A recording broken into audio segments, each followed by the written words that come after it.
अजंत प्रकरण पुल्लिंग भाग में यह चौथा वीडियो आपके सामने उपस्थित है।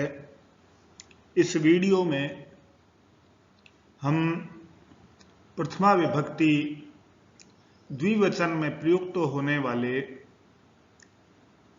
सूत्रों का अध्ययन करेंगे।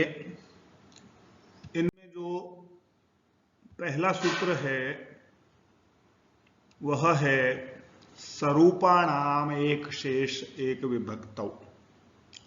यदि इसकी वृत्ति को देखें तो कहते हैं एक विभक्तौ यानि सरूपाण्येव दृष्टानि तेषाम एक एव शिष्यते।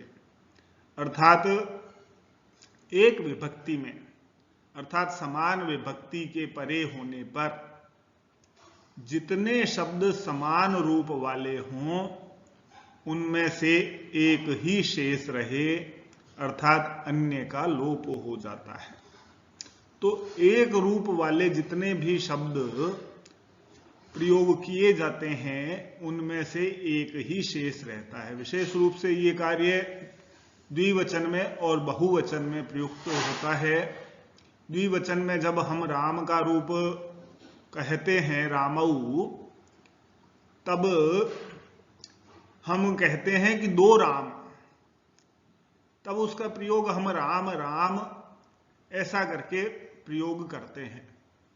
तब जब हम दो बार राम शब्द का प्रयोग करते हैं तो उसमें दो राम शब्दों में से एक राम ही शेष रहता है, एक का लोप हो जाता है।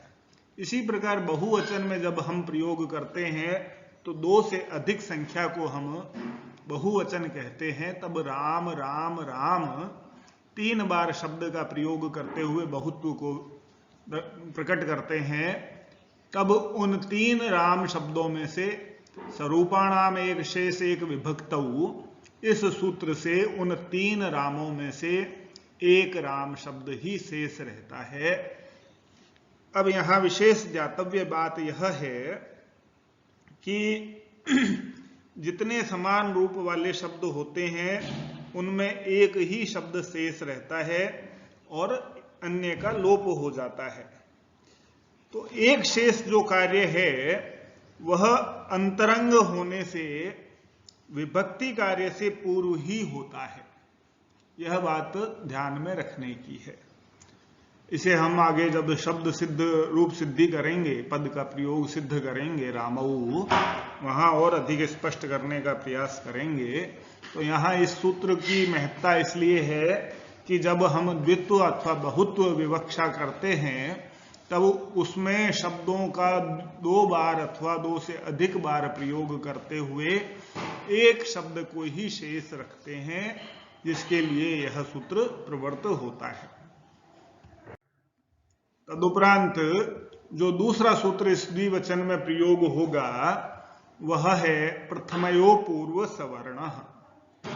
इसकी वृत्ति यदि देखें तो कहते हैं अकह प्रथमा द्वितीयोर अचि पूर्व सवर्ण दीर्घ एकादेश स्यात् इति प्राप्ते। ऐसा यदि हम प्रयोग करते हैं, वृत्ति के अर्थ को यदि हम समझने का प्रयास करेंगे तो कहते हैं कि अक प्रत्याहार से प्रथमा द्वितीयोर, प्रथमा या द्वितीय विभक्ति का अचि यानी अच परे हो तो पूर्व और पर, अर्थात पूर्व में जो अक होगा और पर में जो अच होगा, उन दोनों के स्थान पर पूर्व सवर्ण दीर्घ एकादेश हो। इस सूत्र के प्राप्त होने पर अग्रिम सूत्र भी प्रवृत्त होता है।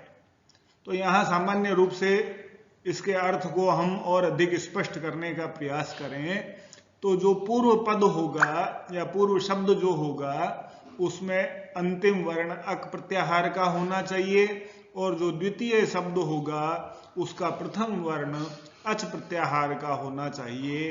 तो उस अक और अच दोनों के स्थान पर एक पूर्व सवर्ण दीर्घ एकादेश होता है। इसे भी हम और अधिक स्पष्ट रूप में प्रयोग सिद्ध करते समय समझने का प्रयास करेंगे तो सामान्य रूप से जो प्रथमा और द्वितीय विभक्ति का इन्होंने उल्लेख किया है, प्रथमा या द्वितीय विभक्ति का ही अच परे हो। तो प्रथमा और द्वितीय विभक्ति का अच कहने का मतलब प्रथमा और द्वितीय विभक्ति में जो आदि अच होगा, तो हम देखते हैं कि प्रथमा विभक्ति में आदि अच औ में होता है और जस में अस शेष रहता है। ज की टुटू से इत संज्ञा हो जाती है और तस्य लोपे से उसका लोप हो जाता है, तब अस शेष रहता है। इसी प्रकार द्वितीय विभक्ति में हम देखें अम औ और शस में भी अस शेष रहता है। श आदि वर्ण है तो लशक व तद्धिते से आदि वर्ण शकार की इत संज्ञा हो जाती है, तस्य लोपे से उसका लोप हो जाता है। तो ये प्रथमा और द्वितीय विभक्ति के आदि अच वाले प्रत्यय हैं। यदि ये किसी अजंत शब्द से परे होंगे तभी इन दोनों अर्थात अक और अच दोनों के स्थान पर पूर्व सवर्ण एकादेश हो सकेगा, अन्यत्र नहीं होगा। पूर्व सवर्ण से तात्पर्य यह है कि पूर्व में जो स्थित अजंत शब्द है, अजंत शब्द का जो अंतिम अच है, उस अंतिम अच के समान ही, अर्थात अकार है तो उसका दीर्घ आदेश आ हो जाएगा, इकार है तो उसका दीर्घ ईकार हो जाएगा, उकार है तो उसका दीर्घ उकार हो जाएगा। तो प्रथम जो अजंत शब्द है उसके अंतिम वर्ण का ही दीर्घ आदेश पूर्व सवर्ण दीर्घ कहलाता है। तो पूर्व में जो भी वर्ण होगा उसका दीर्घ आदेश पूर्व सवर्ण दीर्घ कहलाता है। एक सूत्र और यहां पर प्रवर्त होता है जो प्रथमयो पूर्व सवर्ण जो सूत्र देखा हमने, उसका बाध करता है। यह कहता है कि आद इची न पूर्व सवर्ण दीर्घ। आत इची यानी आकार से परे इच हो तो पूर्व सवर्ण दीर्घ नहीं होता है, अर्थात पूर्व सवर्ण दीर्घ का निषेध हो जाता है। तो अवर्ण से परे, आत का तात्पर्य यहां पर अवर्ण से परे इच प्रत्याहार होने पर पूर्व सवर्ण दीर्घ एकादेश का निषेध हो जाता है, और निषेध होने के बाद वृद्धि रेची सूत्र से रामौ ऐसा रूप सिद्ध हो जाता है। अब यहां हम राम शब्द की रूप सिद्धि में प्रथमा विभक्ति एक वचन का पद रामः सिद्ध कर चुके हैं। द्वितीय प्रथमा विभक्ति द्विवचन में रामौ ऐसा प्रयोग सिद्ध होता है, अर्थात प्रथमा विभक्ति द्विवचन की जब भी हम विवक्षा करेंगे राम शब्द से, तब रामौ यह प्रयोग सिद्ध होता है। तो आज हम इसी रामौ शब्द की रूप सिद्धि किस प्रकार होती है, इसकी पूरी विस्तृत सूत्रोल्लेख सहित रूप सिद्धि को यहां हम निष्पन्न करेंगे। तो सबसे पहले हम देखते हैं कि रामौ यह प्रथमा विभक्ति द्विवचन की विवक्षा में निष्पन्न होता है। जैसा कि हमने पूर्व के वीडियो में बताया था, दो प्रकार के पक्ष होते हैं, एक अव्युत्पत्ति पक्ष होता है, एक व्युत्पत्ति पक्ष होता है। तो जो व्युत्पत्ति पक्ष होता है वह धातु से प्रत्यय करने पर निष्पन्न होता है, और अव्युत्पत्ति पक्ष जो होता है वह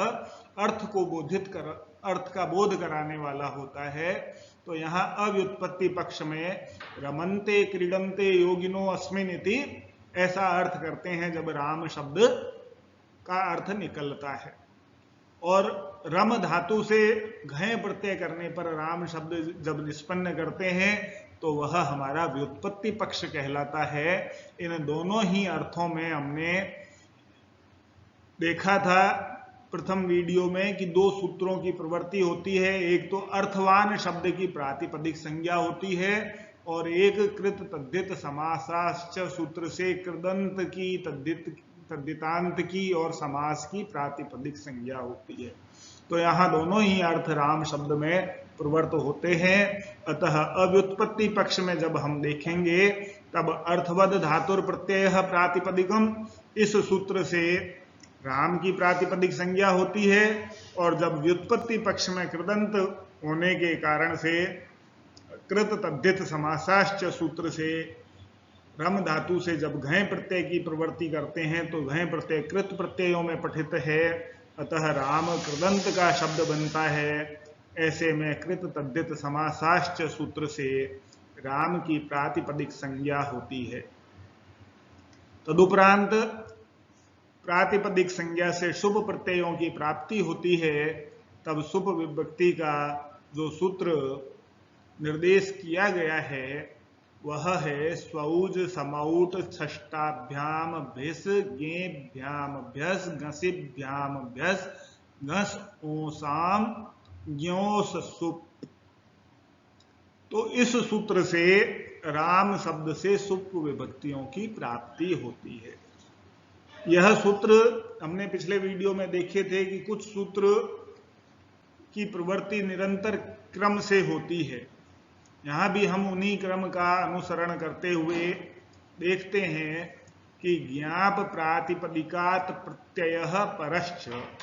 यदि हम स्वौज समौट सूत्र को प्रवृत्त करेंगे तो उसकी प्रवृत्ति कैसे होगी, उस चीज को यहां ये तीनों सूत्र बताते हैं। कहते हैं ज्ञाप प्रातिपदिकात, ज्ञ आप और प्रातिपदिक से प्रत्यय होते हैं। प्रत्यय का मतलब प्रत्यय होते हैं। कौन से प्रत्यय? ये सुऔजस आदि प्रत्यय हैं।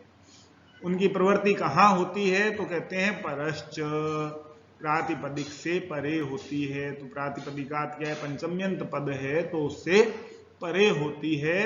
अतः इन तीनों सूत्रों का अधिकार करके स्वौज समौट सूत्र से राम प्रातिपदिक से परे सु आदि 21 प्रत्ययों का विधान प्रवृत्त होता है। यहां हमने देखा कि अब तक जितना कार्य हमने किया वह केवल प्रातिपदिक से परे सु आदि ये जो 21 प्रत्यय 3-3 के त्रिक में 7 त्रिक बताए गए हैं उनकी प्रवृत्ति यहां तक करता है। तो इन 21 प्रत्ययों में से कौन से प्रत्यय का विधान होगा? तो कहते हैं सुपह। सुप का प्रत्येक त्रिक एक वचन, द्विवचन और बहुवचन संज्ञक हो। अर्थात 3-3 के जोड़े जो बताए गए हैं उसमें पहला प्रत्यय एक वचन का, दूसरा प्रत्यय द्विवचन का और तीसरा प्रत्यय बहुवचन संज्ञक होता है। अतः यहाँ राम शब्द की प्रथमा विभक्ति द्विवचन की विवक्षा होने के कारण राम, राम से परे, 2 बार राम का प्रयोग हमने किया द्विवचन में, तो राम, राम से परे प्रत्यय की प्राप्ति होगी। फिर कहते हैं कि हमने कहा कि जो स्वरूपाणाम एक शेष एक विभक्त कार्य किया जाना है वह प्रत्यय प्राप्ति से पूर्व अंतरंग कार्य है। तो अंतरंग कार्य बहिर्कार्य से पूर्व में किया जाना चाहिए। अतः स्वरूपाणाम एक शेष एक विभक्त सूत्र से राम और राम ये 2 रूप समान हैं, एक ही विभक्ति है, तो एक ही विभक्ति में एक ही शब्द शेष रहता है, तब एक राम शब्द शेष रहेगा। तदुपरांत हमें प्रत्यय की प्राप्ति के लिए द्वयेकयोर द्विवचनैक वचने, द्वित्व की विवक्षा में द्विवचन का प्रत्यय प्राप्त होता है, एकत्व की विवक्षा में एक वचन का प्रत्यय प्राप्त होता है। तब द्वित्व की प्रथमा विभक्ति द्विवचन की विवक्षा में औ विभक्ति प्राप्त होती है, तब राम औ इस प्रकार का रूप बनता है। तदुपरांत अगला सूत्र हमने देखा था प्रथमयो पूर्व सवर्ण। सूत्र में राम में स्थित अंतिम अकार है जो अच वर्ण है, और उससे परे औ विभक्ति है जो अक प्रत्याहार में परिगणित है। तो सूत्र का अर्थ हमने देखा था कि अच से परे अक हो। अक क्या है? हमारा औ है, और अच क्या है? अंतिम राम के मकार में स्थित अकार है। तो पूर्व अच अकार के स्थान पर तथा पर अक औ, इन अकार और औकार दोनों के स्थान पर पूर्व सवर्ण दीर्घ एकादेश प्राप्त था। किंतु अगला सूत्र जो देखा उसमें कहता है कि अकार से परे यदि इच विभक्ति, इच प्रत्याहार का वर्ण हो तो यहाँ औ जो विभक्ति है वो इच प्रत्याहार में परिगणित है। अतः पूर्व सवर्ण दीर्घ एकादेश का निषेध होता है। तो यहां प्रथमयो पूर्व सवर्ण से जो पूर्व सवर्ण दीर्घ प्राप्त था उसका नादिची सूत्र से निषेध हो जाता है। तदुपरांत वृद्धि रेची सूत्र से राम औ, इस अवस्था में राम के अंतिम अवर्ण से परे एच प्रत्याहार का वर्ण ए ओ ऐ औ इन चारों में से कोई भी हो तो यहां पर औ विभक्ति है तो एच प्रत्याहार में परिगणित होने के कारण से पूर्व अवर्ण और पर एच औकार दोनों के स्थान पर एक वृद्धि औ आदेश हो करके रामौ यह रूप प्रथमा विभक्ति द्विवचन की विवक्षा में सिद्ध होता है। तो जितने भी अदंत शब्द हैं उनमें प्रथमयो पूर्व सवर्ण और नादिची, यदि द्विवचन का प्रयोग जब भी हम अदंत शब्दों से सिद्ध करेंगे तो ये दोनों सूत्र इसी क्रम में प्रयोग किए जाएंगे। पहले प्रथमयो पूर्व सवर्ण से पूर्व सवर्ण दीर्घ एकादेश की प्राप्ति होती है, लेकिन अदंत शब्दों से परे इच होने के कारण से उसका निषेध हो जाता है और तदुपरांत वृद्धि रेची सूत्र से वृद्धि कार्य होता है। सामान्यतः यहाँ ध्यान देने की बात यह है कि हम इन सूत्रों का प्रयोग न करके सीधा ही वृद्धि रेची सूत्र से इसकी वृद्धि कर देते हैं। यदि ऐसा कार्य करेंगे तो हमारे साथ समस्या होती है कि अन्यत्र जहां पर प्रथमयो पूर्व सवर्ण से पूर्व सवर्ण दीर्घ की प्राप्ति होगी वहां पर फिर वृद्धि रेची के द्वारा वृद्धि कार्य में उसका निषेध कैसे होगा, या वृद्धि रेची के प्रवृत्ति नहीं करने की स्थिति में प्रथमयो पूर्व सवर्ण से ही काम चल जाएगा, तब हम प्रथमयो पूर्व सवर्ण की प्रवृत्ति नहीं कर पाएंगे। अतः ये तीनों सूत्रों को यदि हम क्रमबद्ध तरीके से समझने का प्रयास करेंगे तब हमें समझ में आएगा कि इन तीनों सूत्रों का अपना अपना एक अलग महत्व है और ये एक के बाद एक को कार्य को रोकते हुए अन्य कार्य को निष्पन्न करते हैं, तभी हमारा रूप शुद्ध रूप में, परिष्कृत रूप में, संस्कृत रूप में सिद्ध होता है। धन्यवाद।